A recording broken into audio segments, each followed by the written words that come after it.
Halo, Assalamualaikum warahmatullahi wabarakatuh. Berjumpa lagi di sini dengan Bu Desi Putrianasari yang akan belajar bersama kalian. Apa kabar anak-anak hebat? Semoga dalam keadaan sehat dan semangat. Jangan lupa tetap menjaga kesehatan dengan menerapkan protokol kesehatan ya, agar kita semua terhindar dari virus corona. Ya anak-anak, pada kesempatan hari ini, Bu Desi akan mengajak kalian belajar bersama mengenai pengumpulan dan pengolahan data.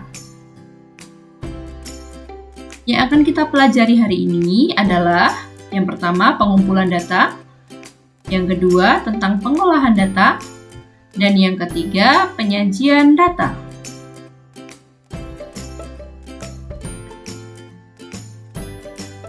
Data adalah keterangan yang diperlukan untuk memecahkan suatu masalah atau mendapat gambaran suatu keadaan.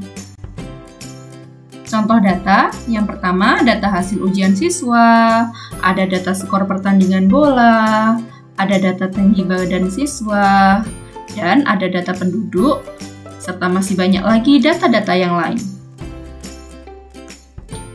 Yang pertama, kita akan mempelajari tentang pengumpulan data. Cara pengumpulan data.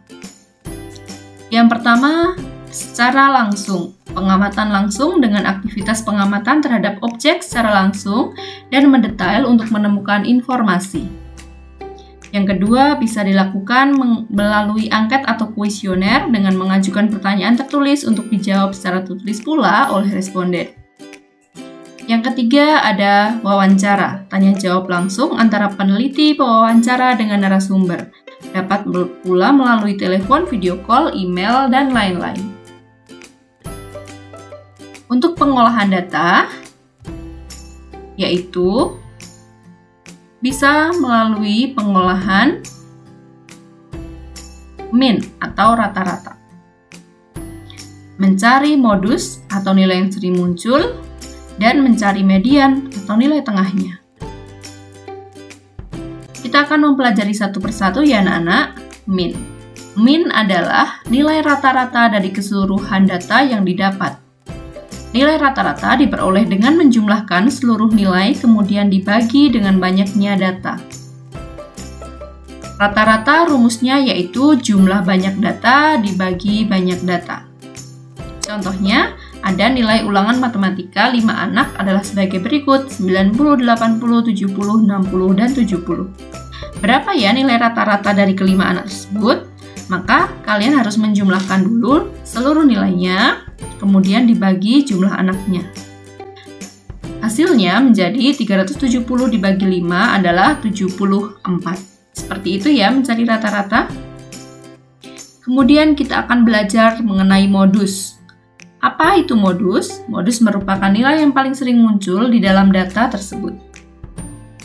Contohnya, nilai ulangan matematika 5 anak adalah 90, 80, 90, 60, dan 50. Maka modus data tersebut, nilai yang sering muncul. Berapa kira-kira? Yaitu 90. Kenapa 90? Karena 90-nya di sini ada 2. Ya kan anak-anak? Sementara 60, 50, dan 80-nya hanya ada 1. Jadi yang sering muncul modusnya adalah 90. Kita berlanjut untuk mempelajari median. Median adalah nilai tengah. Median diperoleh dengan cara mengurutkan nilai-nilai yang ada dari yang terkecil sampai yang terbesar. Contohnya, nilai ulangan matematika kelas 5 SD ceria berturut-turut seperti berikut. Carilah median dari data tersebut. Ini jawabannya, anak-anak harus mengurutkan data dari yang terkecil dulu. Saat mengurutkan ini, kuncinya adalah ketelitian. Jadi anak-anak harus teliti. Ya. Kemudian di situ diurutkan ada 10 data dan dicari nilai tengahnya.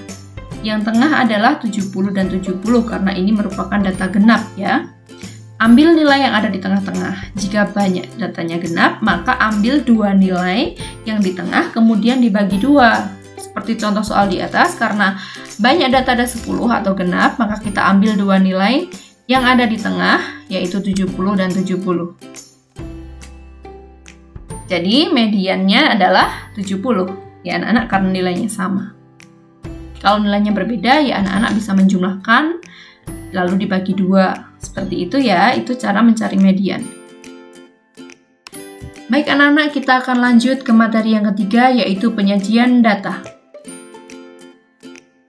Penyajian data dapat berupa tabel dan diagram. Data yang telah terkumpul dapat disajikan dengan tabel dan diagram. Ini adalah contoh data tabel. Ada nilai ulangan matematika kelas 5 SD ceria adalah sebagai berikut, sajikan dalam bentuk tabel. Anak-anak menuliskan tabelnya adalah pertama, ditulis dulu nilainya. Nilai siswa yang ada di sini urut saja, ya 40 dari kan 50 yang terendah sampai dengan 100 yang tertinggi. Kemudian anak-anak harus mengelompokkan banyaknya siswa sesuai nilainya. Yang mendapat nilai 40 berapa? 1, 2, 3. Ada 3 anak yang mendapat nilai 40. Seperti itu. Nah, apabila kalian mencari, boleh mencoretnya yang sudah dihitung, ya, supaya tidak membingungkan. Yang 50 berapa, sampai yang 100 berapa, itu kalian urutkan satu persatu, dan jangan lupa untuk teliti saat memasukkan banyaknya siswa, saat mengecek data tersebut. Ya, lanjut. Kita akan melihat dari hasil nilai ulangan matematika siswa kelas 6, di sini disajikan diagram garis. Ini contoh diagram garis. Cara membacanya bagaimana? Di sini ada nilai siswa, nilai 4 misalnya. Yang nilai 4 dapat nilai 4 ada berapa siswa? 3 siswa.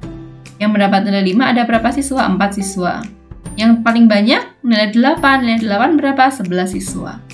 Seperti itu ya anak-anak ya, cara membaca diagram garisnya. Kita lanjut di diagram batang. Diagram batang cara membacanya juga sama dengan diagram garis tadi. Misalnya nilai 4, yang mendapat nilai 4 ada 3 siswa. Dan yang mendapat nilai 8 ada 11 siswa. Di sini juga ada yang dinamakan diagram gambar.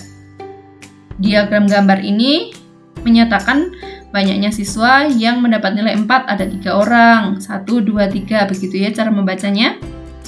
Nah, keterangan di sini ada keterangan. Kalau misalnya bergambar seperti ini artinya 2 orang. Kalau hanya setengahnya artinya 1 orang. Nah, anak-anak, kita akan belajar mengenai diagram lingkaran. Apa itu diagram lingkaran? Diagram lingkaran adalah diagram yang menunjukkan data atau hasil angka-angka dalam bentuk lingkaran. Dalam pelajaran matematika, diagram lingkaran sering digunakan untuk menampilkan presentase, data statistik, dan sebagainya. Diagram lingkaran dari gambar di samping, kita dapat melihat bahwa data yang terdapat pada gambar adalah data A, B, C, dan D yang merupakan data terbesar. Nah, bisa dilihat ya di sini anak-anak, D adalah merupakan data terbesar. Itu contoh diagram lingkaran. Untuk menentukan jumlah dari masing-masing data pada diagram lingkaran, penting untuk mengetahui berapa banyak jenis pertanyaan yang dimasukkan dalam diagram lingkaran. Antara lain, yang pertama, diagram lingkaran normal, biasanya dalam bentuk angka. Kemudian yang kedua, diagram lingkaran dalam derajat. Yang ketiga, diagram lingkaran sebagai presentase. Dan yang keempat, rumus diagram lingkaran. Kita akan mempelajarinya satu persatu supaya lebih memahami. Yang pertama, diagram lingkaran normal atau diagram dalam bentuk angka. Dalam diagram ini, Bu Desi akan memberikan contoh soal. Suatu kelas memiliki total 42 siswa dalam bentuk diagram lingkaran sebagai berikut. 10 siswa suka basket, 10 siswa suka silat, dan 5 siswa suka bola. Ketika banyak siswa berpartisipasi dalam kegiatan ekstrakurikuler, seperti yang ditunjukkan pada diagram lingkaran di atas, berapa banyak siswa yang tidak melakukan kegiatan ekstrakurikuler? Yang tidak ada itu berapa siswa ya? Nah, caranya adalah sebagai berikut. Diketahui total siswa ada 42 siswa yang mengikuti basket 10, bola 5, silat 10 siswa. Yang ditanyakan, berapa banyak siswa yang tidak menghadiri studi ekstrakurikuler? Langkahnya adalah dengan pengurangan dan penjumlahan. Yang pertama, anak-anak harus mengurangkan antara jumlah total siswa yaitu 42 dengan 10 siswa ditambah 5 siswa ditambah 10 siswa. Ini merupakan total dari yang sudah diketahui. Dan 42 siswa dikurangi 25 siswa ada 17 siswa. Jadi kesimpulannya yang tidak mengikuti ekstrakurikuler adalah 17 siswa. Kita lanjut ke diagram lingkaran dalam derajat. Diagram lingkaran dalam derajat, untuk rumusnya kita perlu mengetahui angka yang diperlukan. Yang pertama adalah mengetahui jumlah derajat dan kemudian membaginya dengan 360 derajat. Rumusnya nilai yang diperlukan adalah nilai sudut yang diketahui dibagi 360 derajat dikali nilai total.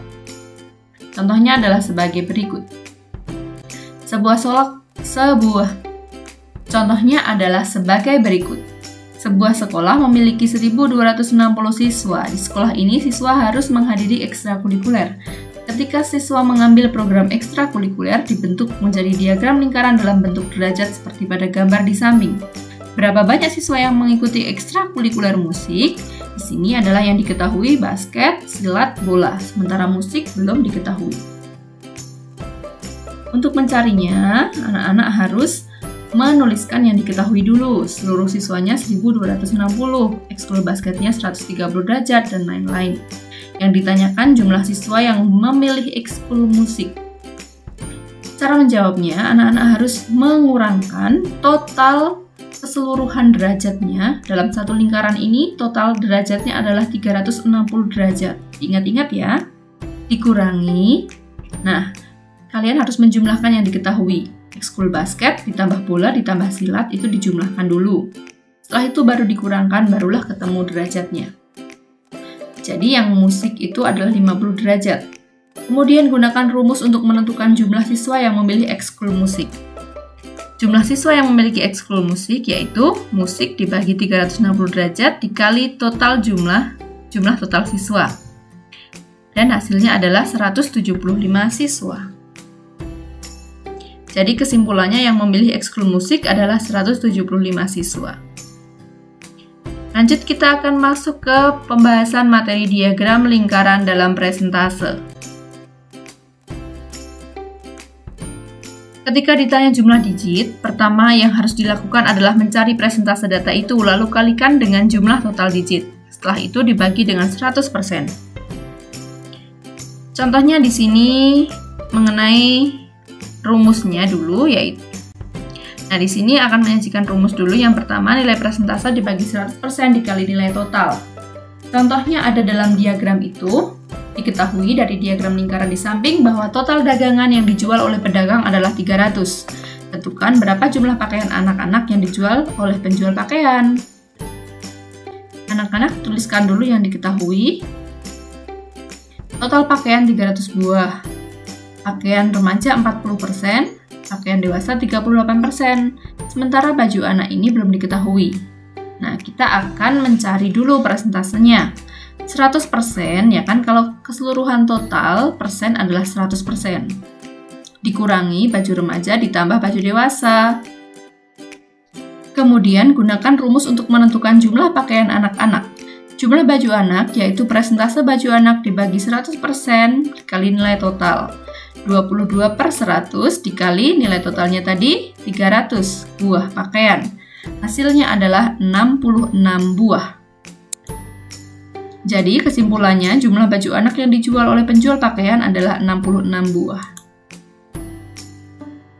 Ya anak-anak, kita sudah selesai mempelajari tentang data. Terima kasih atas partisipasinya. Ingat anak-anak, matematika itu menyenangkan. Mathematics is fun.